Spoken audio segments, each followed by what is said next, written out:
दोस्तों नमस्कार। जयदीप पत्रिका में आपका स्वागत है। मैं दीपक कोहली आज आपके लिए एक ऐसे मेहमान को लेकर आए हैं जो पिछले कई सालों से समाज सेवा कर रही हैं। मैं सबसे पहले अपने मेहमान से कहना चाहूंगा कि वो अपना छोटा सा परिचय दें, उसके बाद इस साक्षात्कार को हम आगे बढ़ाते हैं। जी मैम। नमस्ते, जोहार।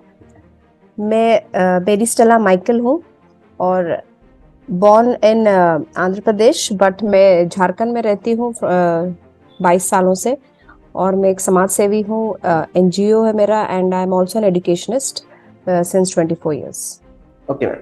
मैम मैं सबसे पहले ये जानना चाहूंगा कि आपने समाज सेवा को ही अपना करियर क्यों चुना, और इतने सालों से आप काम कर रहे हैं, आपने इस दौरान क्या अनुभव किया? एक्चुअली मैं एक एजुकेशनिस्ट हूँ।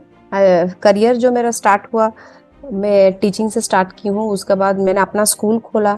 जब मैं झारखंड आई तब मैंने देखा कि यहाँ पर स्कूल्स उतना अच्छा नहीं था, क्योंकि मैं इंटीरियर ऑफ झारखंड में रहती थी, चक्रधरपुर एरिया में।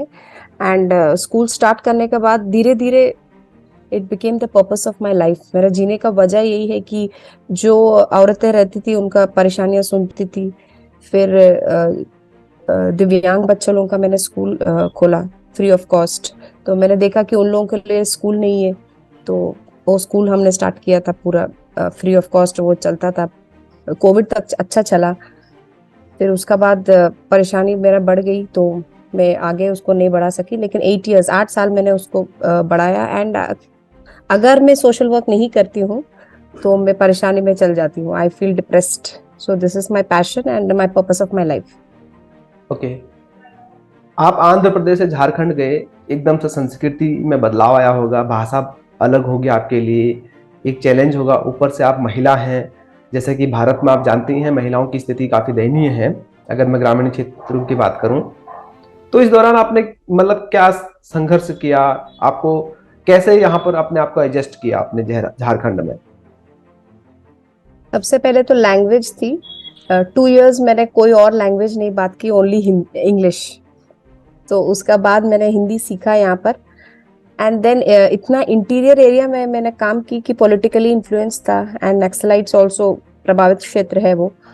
तो वहाँ काम करना, सबसे पहले तो सिक्योरिटी रीजन सबसे मेन था वहाँ पर, अकेले, वो भी इट वाज वेरी डिफिकल्ट। मैं रहती थी अकेले, मेरे सास ससुर को देखते हुए वहाँ पर। तो उसका बाद बहुत सारा चैलेंजेस फेस हुआ है। इट इज लाइक मेरा पैदाइशी, I am single girl child. Okay. तो उसका बाद domestic violence, I had gone to domestic violence. ये मेरा ये है। देन आई कोर्ट, थाना, ये सब चीज मेरे लिए बहुत मामूली चीज नहीं था, लेकिन मैंने सीखा। पहली बार जब मैंने भी किया था अपने लिए तो मुझे भी डर लगा था। ओके। बट उन दिनों में एक डीजीपी का ये एक मीटिंग हुआ था जिसमें पूछा गया कि आपको यहाँ पर क्या लगता है। तो मैंने बोला कि जो सिटी से मैं आई हूँ वहां मेरे को और ज्यादा सिक्योर लगता है, यहाँ पर सिक्योरिटी थोड़ा कम लगता है। बट अभी थिंग्स हैव चेंज्ड बहुत, अभी अच्छे ही है झारखंड में। It's very good. Okay. Bharatiya Samaj में आप महिलाओं की स्थिति को कहाँ पर देखते हैं वर्तमान में? अभी तो बहुत सारे प्रोग्राम्स में ये बोला जा रहा है कि 50% आधी आबादी जो महिलाओं की है। लेकिन मैं बोलना चाहती हूँ कि सुप्रीम कोर्ट में मेरे 3 ही महिलाएं हैं जो जज है। जो हाईएस्ट बेंच अगर मैं देखती हूँ तो वो है मेरे लिए, और उसमें खाली 3 ही महिलाएं हैं जो जज है जी। among 34। तो जिस दिन उसमें बराबर हो जाएंगे उस दिन मैं सोचूंगी कि हाँ, रियली वो मेरे लिए हाईएस्ट बेंच है। बाकी सब स्पेयर्स तो है ही, मीडिया है, फिर एंटरटेनमेंट है, फिर teaching is there, doctors, nurses, सब जगह है। एंड आगे मैं और भी देखना चाहती हूँ कि महिलाएं बहुत ही सुरक्षित हो। वर्क प्लेस हैरेसमेंट बहुत बहुत बड़ा मुद्दा है, रोज मैं केसेस से डील करती हूँ, रोज ये चीज होते हैं। एंड मैं ये भी देखना चाहती हूँ कि महिलाएं फाइनेंशियली इंडिपेंडेंट हो। वेरी वेरी इंपॉर्टेंट कि कब क्या हो जा रहा है। डोमेस्टिक वायलेंस तो इज बिकम ए रोज वाला केस है। इफ कोई कोई लड़कियां शादी से डर जाती है आजकल, they don't want to get married. But whatever it is, कैसे भी हालात हो, but they have to be financially independent, because कहीं ना कहीं वही स्ट्रेंथ है तो उसके लिए कुछ भी हो, स्त्रीवन जो फाउंडेशन है जो हमने स्टार्ट किया है, स्त्रीवन इंडिया, इसका थ्रू हम सारे कॉल्स लेते हैं। लेडीज का, कोई भी लेडी, कोई भी बच्ची भी हो, स्कूल में अगर कुछ प्रॉब्लम हो, या कॉलेज में लड़की हो, या women at home work place में हैरेसमेंट हो, या एक बुजुर्ग महिला जो घर से निकाल दिया गया, तभी भी वो लोग हमको कॉल कर सकते हैं। एंड वी विल, हम लोग अपना पूरा कोशिश करेंगे कि उन लोग का साथ निभाने की। एक ही मोटो है कि कोई भी औरत ये ना समझे कि हम लाचार है, हम अकेले हैं, मेरा कोई नहीं है। ये चीज मिटाना चाहती हूँ मैं। भारत एक सांस्कृतिक देश है, यहाँ पर अलग अलग संस्कृति के लोग निवास करते हैं। तो इसको आप किस एंगल से देखते हैं कि महिलाओं को संस्कृति के अनुसार नीचे दबाया जा रहा है या संस्कृति के अनुसार उन्हें हिस्सेदारी मिल रही है? संस्कृति अलग चीज है। जितना महिलाओं, तो वेस्टर्न कल्चर बहुत जन अपनाए हैं, but we have not forgotten, हम लोग अपने संस्कार को भी नहीं छोड़े हैं। ग्लोबलाइजेशन के लिए वेस्टर्न कल्चर इंपॉर्टेंट है, लेकिन हम लोग अपना कल्चर को भी लेके चलते हैं। तो भाई कल्चर, कल्चर कहीं नहीं आएगा। Women is a different thing, culture is माने religion is a different thing. हर रिलीजन, हम लोग सेक्युलर कंट्री है, तो religion has nothing to do with that. हर रिलीजन का अपना एक महत्व है, और every woman is important. I think सब अपना कर्तव्य निभाते हैं, और आज घर से बाहर निकाले ताकि वो अपने हस्बैंड्स को या फैमिली को कहीं ना कहीं सपोर्ट करें। जी, जैसा कि आपने बोला कि महिलाओं को बराबरी की हिस्सेदारी मिलनी चाहिए, इसकी शुरुआत हम अपने घर से क्यों नहीं करते? जरूर करना चाहिए। जो महिलाएं हैं उनका व्यूज, जब घर में हम लोग बैठते हैं एक कोई भी डिसीजन लेने के लिए, तब महिलाओं को व्यूज जो है हर किसी को पूछ के उनका जो व्यू है उसको भी इम्पोर्टेंस देना बहुत जरूरी होता है। ये नहीं कि एक पुरुष ही अपना सारा चीज कर ले और फिर आके बताए। क्योंकि महिला आज का जमाना में हर क्षेत्र में है, दिमाग बहुत तेज है, एंड सारा डिसीजंस लेने में माने लेने का कैलिबर रखती है एंड सक्षम है, तो दे have too much more educated also. Indira Gandhi के बाद हमारे देश में कोई ऐसी महिला नहीं आई जो प्रधानमंत्री उम्मीदवार के तौर पर अपने आप को प्रस्तुत कर सके या प्रधानमंत्री के बराबर अपने आप को खड़ा कर सके। इसको आप किस नजरिए से देखते हैं भारतीय राजनीति के तौर पर? ये मेरा जवाब बहुत लंबा होगा। सबसे कोई नहीं। पहले मैं ये बोलना चाहती हूँ कि हमारे देश जिस तरह बढ़ रहा है आगे, तो मैं ये वो स्टोरी से बताना चाहती हूँ जो मैं बच्चों को स्कूल में सिखाती हूँ। जरूर जो जरूर। लकड़ी स्टिक्स रहता है, एक एक स्टिक रहता है, तो उसको, वो स्टोरी को हम लोग बचपन में सब लोग सुने हैं। जो स्टिक्स एक बंडल में बंधा हुआ रहता है उसका ताकत ज्यादा रहता है, लेकिन हमको कहीं ना कहीं लग रहा है कि हमारा देश बढ़ रहा है। पॉलिटिक्स अलग है, पेट्रियोटिज्म अलग है। हम एक पेट्रियोटिक भावना मेरा अंदर में भर भर के है, तो अगर मौका मिले तो मैं तो जरूर, I am always ready, it's my passion कि मेरे कंट्री के लिए हमेशा मैं काम करूं। मैं ही नहीं, and I want thousands of leaders like me, मेरे जैसे हजारों महिला आगे आके पॉलिटिक्स को एक करियर जैसे चूज करें, क्योंकि we need more and more educated leaders in our country. तो और एक इम्पॉर्टेंट चीज जो मैं बोलना चाहती हूँ कि आगे बच्चों को हम क्या सिखाएं कि व्हाट इज रिलीजन। पर्यावाचक शब्द, धर्म का पर्यावाचक शब्द पॉलिटिक्स हो जाएगा।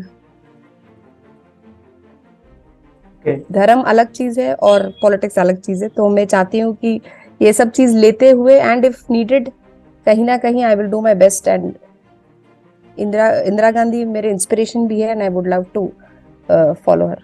ओके, आप झारखंड में पिछले 20-25 सालों से रह रहे हैं। इस दौरान आपने क्या क्या अनुभव किया महिलाओं की स्थिति को लेकर और यहाँ के जो सामाजिक परिवेश है उसको लेकर?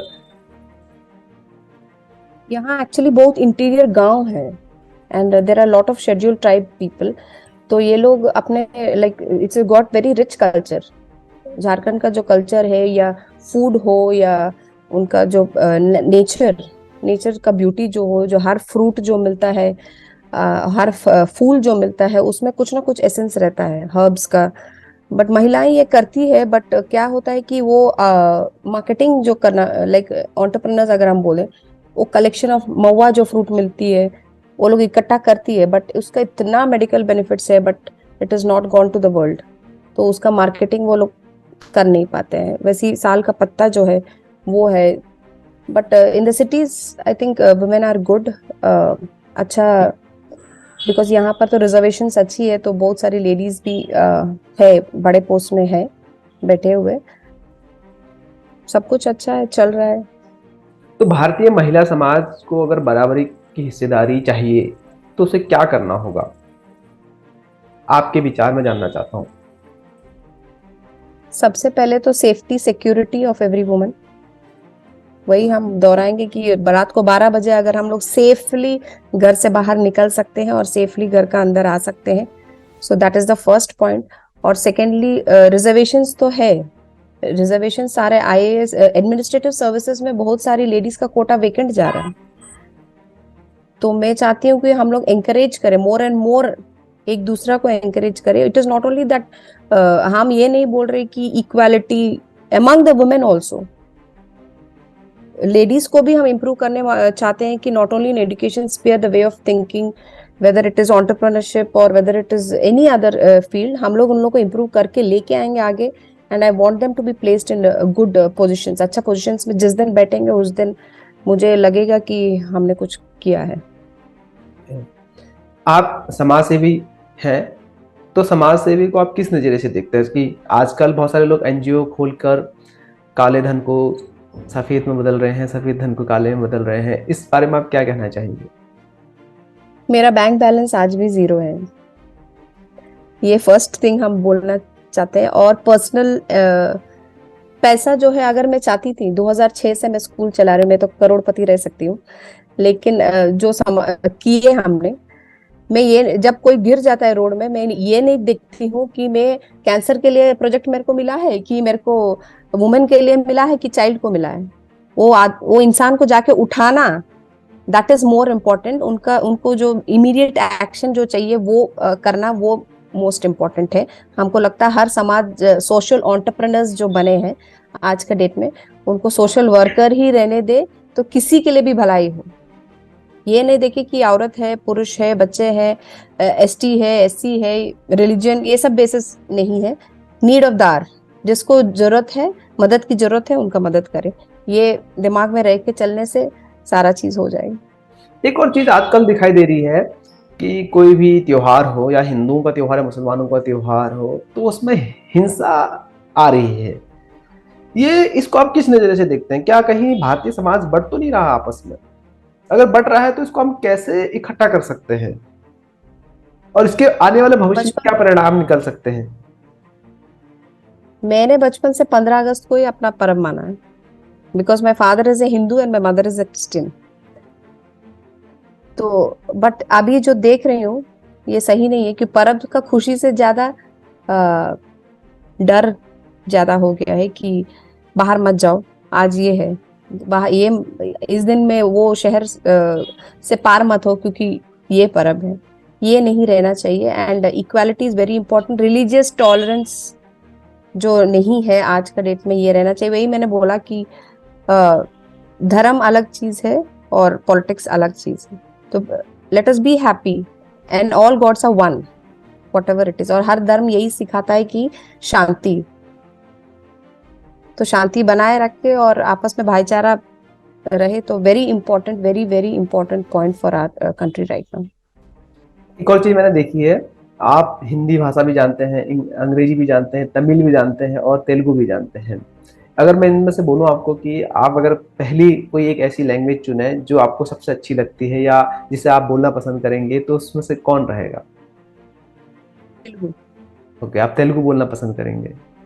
ओके, मतलब आप झारखंड में रह रहे हैं और उसके बावजूद भी आप तेलुगु भाषा से प्रेम कर रहे हैं, अच्छी बात है। मेरा I was a topper in that language, second okay, language वो मेरा ये था, टॉपर है। और उस लैंग्वेज में जो कविताएं हैं और ये है, वो मेरे को बहुत प्रभावित करती है, इसलिए that is the reason.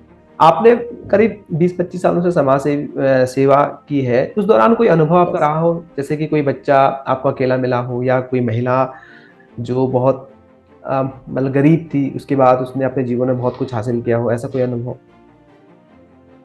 Right now अभी लास्ट वीक का बात है कि एक बच्ची घूम गई थी, क्लास 8 की बच्ची थी।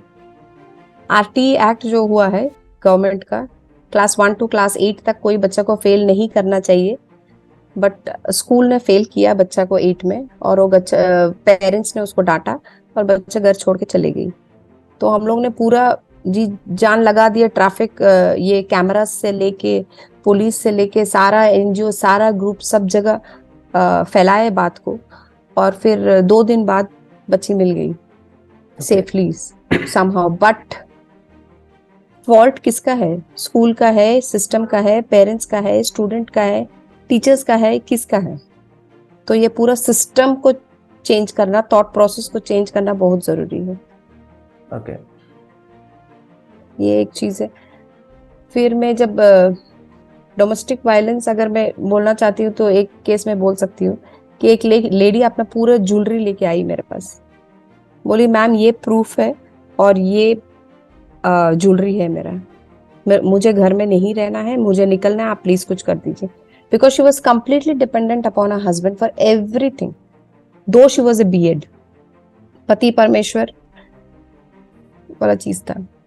बट मैंने उसको, बहुत सारे फैमिलीज को, ये नहीं कि एनजीओ है फेमिनिस्ट है इसका मतलब घर तोड़ देते हैं, हम लोग ने समझाया उसको कि वहां रह के अपने हक के लिए लड़ना वॉज वेरी इंपॉर्टेंट। तो मैंने एक दिन भर उसको बैठाया, काउंसलिंग दिया, I sent her back home कि वहां रह के अपने हक के लिए लड़ो।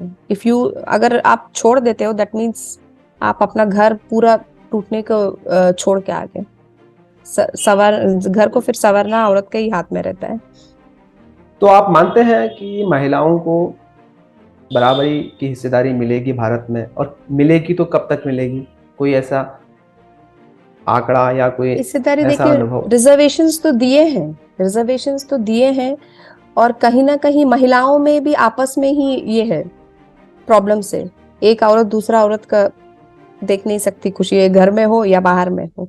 ये चीज इसको कन्वर्ट करने के लिए मैं पूरा कोशिश कर रही हूँ कि हम लोग और एनकरेज करें, वेदर इट इज छोटे बच्ची हो या घर में हो या बाहर में हो, पड़ोसी में हो, एक औरत दूसरा औरत को और एनकरेज करे, और एक एडमिनिस्ट्रेशन सर्विसेज हो या कोई भी फील्ड में हो, हर चीज में आगे बढ़े और एक पोस्ट और पद मिले और थॉट प्रोसेस को चेंज करे। Main thing is safety and security, इसका बिना नहीं होगा। आपको शिक्षा, समाज सेवा के इतना सारा अनुभव है, इस विषय पर आप भारतीय महिलाओं को क्या कहना चाहेंगे? अब ये समय आ गया है कि हम लोग आगे बढ़े। अब ये समय आ गया कि हम पॉलिटिक्स में भी घुसे, हम एडमिनिस्ट्रेटिव सर्विसेज में भी रहे, हम पुलिस भी बने। हर जगह अभी भी स्कूल का अटेंडेंस रजिस्टर में भी 50-50 नहीं आया है, 60 कहीं ना कहीं 60-40 है। एजुकेशन इज वेरी इंपॉर्टेंट, तो बच्चों को स्कूल भेजे और आगे जाके प्रोत्साहन करे लड़कियों को कि वो सारा गवर्नमेंट सर्विसेज हो, एंटरप्रेन्योर्स हो, मतलब just conquer the world.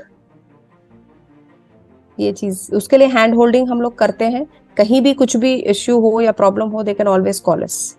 Okay, I will thank be you. Happy. Thank you.